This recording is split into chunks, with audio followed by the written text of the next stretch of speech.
भाजपनं काल महाराष्ट्रासाठी 20 उमेदवारांची यादी जाहीर केली आणि 20 उमेदवारांच्या यादीमध्ये 5 लोकसभा मतदारसंघात भाजपनं धक्कातंत्राचा वापर केल्याचं पाहायला मिळालं आणि हेच धक्कातंत्र विदर्भातल्या इतर 4 मतदारसंघांमध्येही पाहायला मिळू शकतं।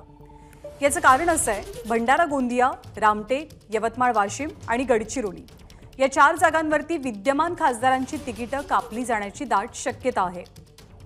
तुषार कोहळे आपल्याला माहिती देतात।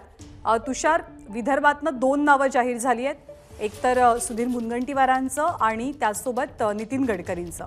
पण उरलेल्या जागांसंदर्भात भाजपचा किंवा महायुतीचा नेमका काय विचार असल्याचं कळतंय?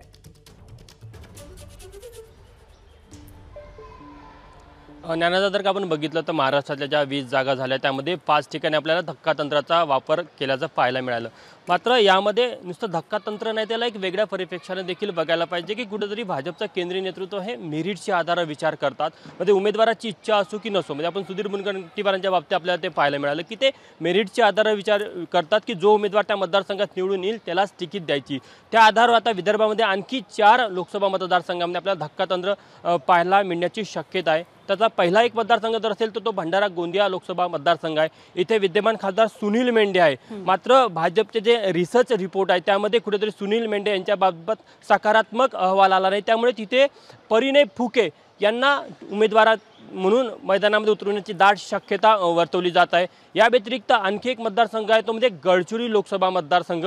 तिथे देखील भाजपचे अशोक नेते हे विद्यमान खासदार आहे। मात्र भाजप तिथे एक वेगळा प्रयोग करताना दिसत आहे। कुठे ते धर्माबाबा आत्राम यांना भाजपच्या चिन्हावर एक आदिवासी चेहरा म्हणून मैदानात उतरवण्याची तयारी भाजपकडनं केली जात आहे। आणि या व्यतिरिक्त आणखी ते 2 मतदारसंघ आहेत जे महायुतीचा भाग आहे, तरीही भाजप तिथे धक्कातंत्र देण्याची शक्यता आहे। एक तर रामटेक लोकसभा मतदारसंघ जिथे कृपाल तुमाने हे सध्या शिवसेनेचे विद्यमान खासदार आहे। मात्र कुठेतरी भाजप या मतदारसंघामध्ये काँग्रेसमधनं एका आमदाराला आयात करून भाजप किंवा शिवसेना अंतिम टप्प्यामध्ये चिन्हाचा विषय जो निर्णय होईल, पण तिथे देखील एक धक्कातंत्र देण्याची शक्यता वर्तवली जात आहे। आणि एक 4था लोकसभा मतदारसंघ असेल तर तो 4था लोकसभा मतदारसंघ आहे तो यवतमाळ वाशिम। यवतमाळ वाशिममध्ये देखील विद्यमान खासदार भावना गवळी यांच्या ठिकाणी संजय राठोड यांना मैदानामध्ये उतरवण्याची पूर्ण तयारी झालेली आहे। आणि एकंदरीतच आपण बघितलं की कुठेतरी भाजपचं केंद्रीय नेतृत्व हे